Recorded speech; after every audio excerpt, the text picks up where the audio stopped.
Hey guys, welcome to my first ever YouTube video. I'm super excited to start this channel.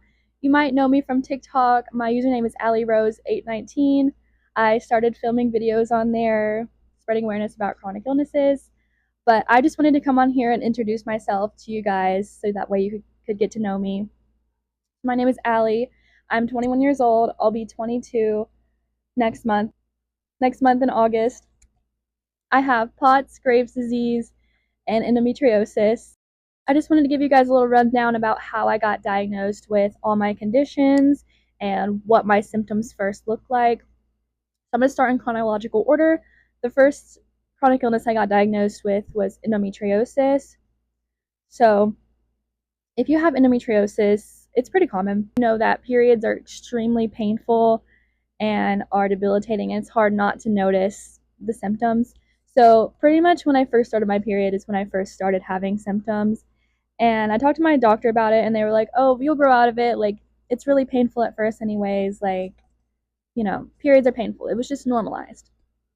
So I went my whole life up until I was about 19, just being like, just having awful periods. And so finally, at 19, I was like, I'm tired of this. Like, I'm missing work because of this. I'm missing out on opportunities because of this. I need to see a doctor about this, basically. So I go to a women's care in my town, and basically, they're just trying to shove birth control on me. They're just trying to put birth control on me.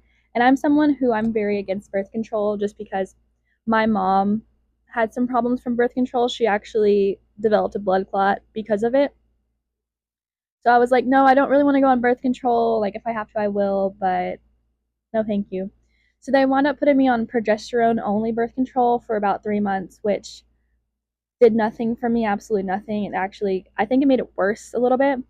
So I was like, yeah, I don't think these people are going to do anything for me, because I brought up endometriosis actually in the appointment, and they were like, maybe not. And I was like, it's really common, and my mom has it. So, like, why wouldn't I have it? Anyways, I went to a different OBGYN, women's care, and I went in there, and the doctor, he was really nice. He listened to all my problems, and he was like, yeah, it really does sound like endometriosis. We're going to do a medication called Orlissa first, and if that doesn't work, we will opt for surgery, because if you didn't know, surgery is the only way to diagnose endometriosis. So, did Orlissa. Orlissa is basically, you're basically in chemical menopause. So I was in menopause at 19 years old, the ripe age of 19. And of course, that did not work. I don't I still had a period even though I was in menopause, which was really weird to me. And it made me really moody, and I just felt awful on it. So I called up the doctor, and I was like, hey, this still ain't working. What's going on? So he was like, okay, we're going to go ahead and schedule you a surgery. So I got my surgery on August 5th of 2022. It was really easy surgery. I was back at work after 3 days. And they basically were like, yeah, we found endometriosis in your pelvic cavity, and we found a cyst on your fallopian tube, and they took all of that out. And that completely changed my life. For about 6 months after the surgery, I had zero pain or zero problems, and that was great. But unfortunately, endometriosis can grow back.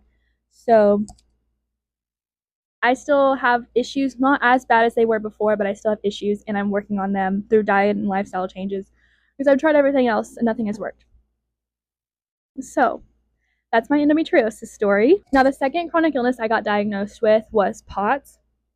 And this is really interesting because my POTS and my endometriosis go hand in hand. So I mistook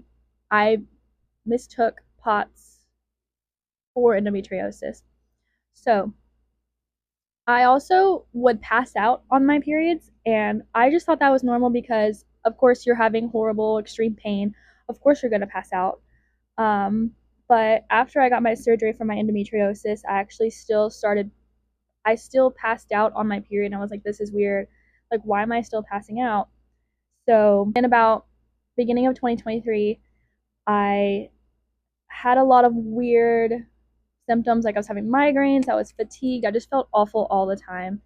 And then March 2023, I started passing out more and more, like not on my period, and I was having chest pains, and I just felt weird, like weirder than normal. And so I went to my doctor, and I got a bunch of tests run. I went to the rheumatologist. I went to a bunch of doctors. They could not figure out anything.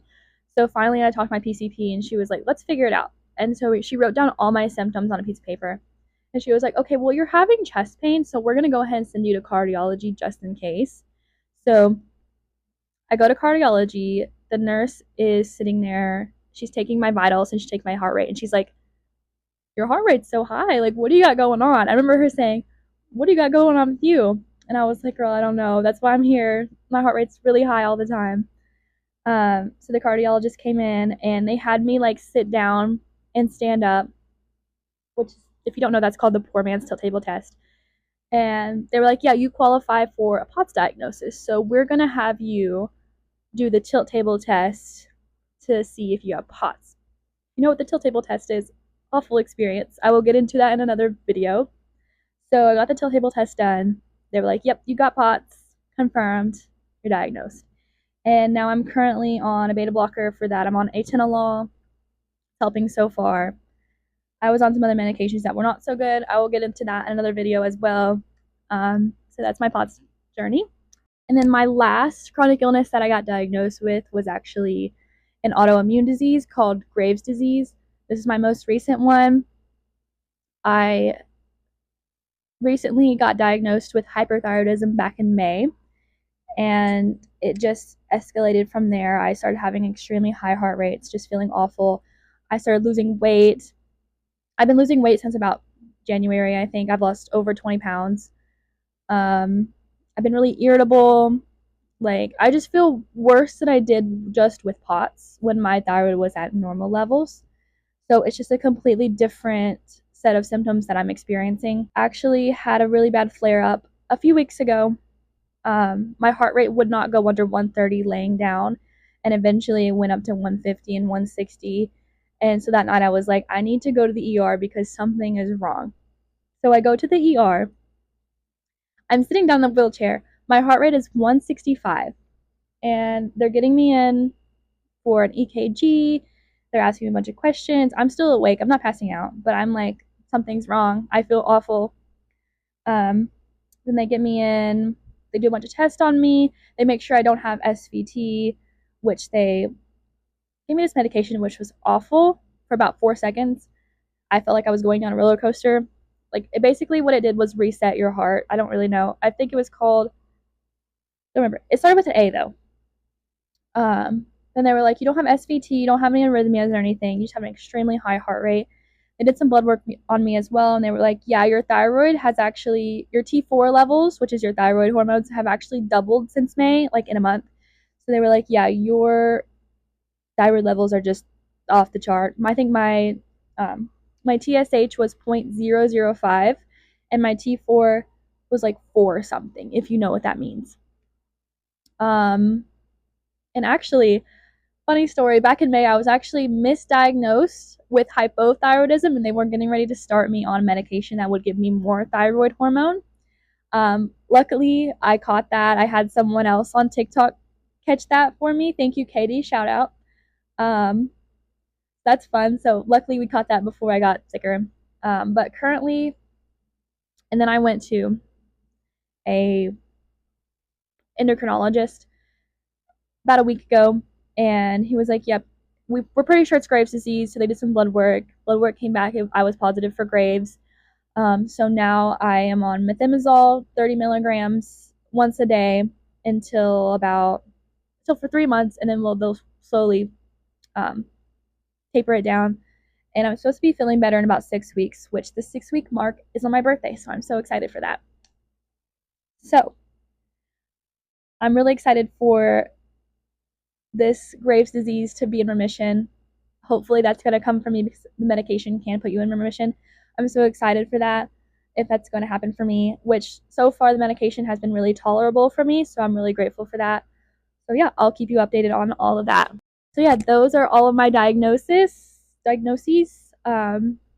have a TikTok that I talk about them on more, Allie Rose 819. My Instagram is the same thing. I also have a podcast called People Love the Salt that I film with my lovely friend Perry. We only have one episode out right now. We're working on the second one.